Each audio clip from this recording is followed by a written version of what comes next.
কেমন হয় বলেন তো? কোনো রকম ওভেন ছাড়া চুলার ভিতরেই যেন এত মজাদার স্পঞ্জি কেক বানিয়ে ফেলতে পারি। আসসালামু আলাইকুম।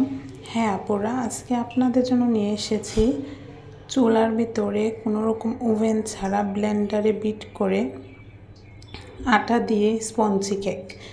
তো প্রথমে আমি আটাগুলা 1 কাপ আটা আর বেকিং পাউডার নিয়ে চালনিতে চাইলা এক সাইডে রাইখা দিব। তো তারপরে যেই পাত্রের মধ্যে কেকটা বানাবো ওইটার ভিতরে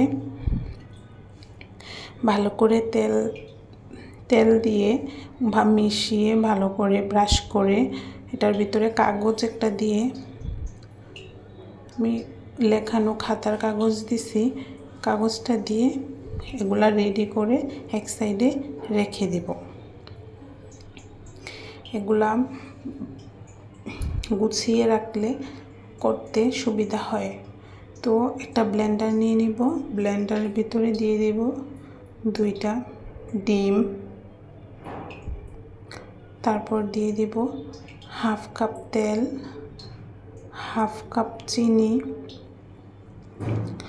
আর দিয়ে দিব 1/3 কাপ দুধ।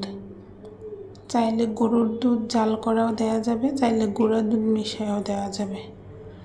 তো ব্লেন্ড করা হয়ে গেছে, আমি একটা পাত্রের মধ্যে মিশ্রণটা ঢেলে নিয়েছি। তারপরের মধ্যে দিয়ে দিব চেলে নিয়ে রাখা আটা আর বেকিং পাউডারের মিশ্রণটা দিয়ে ভালোভাবে মিশিয়ে নিব। দেখুন ভালোভাবে মিশাতে হবে যেন কোনো রকম আটার দলা না থাকে। ভালোভাবে 2 বার করে দিয়ে মিশিয়ে নিব, একেবারে দিলে বেশি আরও চাকা থাকবে। ভালোভাবে মিশানোর পর এর ভিতরে একটু ভ্যানিলা এসেন্স আর একটু লবণ দিয়ে আবার ভালোভাবে মিশিয়ে নেব। তারপর যে পাত্রটা রেডি করে রেখেছি ওই পাত্রের মধ্যে এটা ঢেলে দেব। ব্যাটারটা ঢেলে একটু ট্যাপ করে নেব যেন ভিতরে কোনো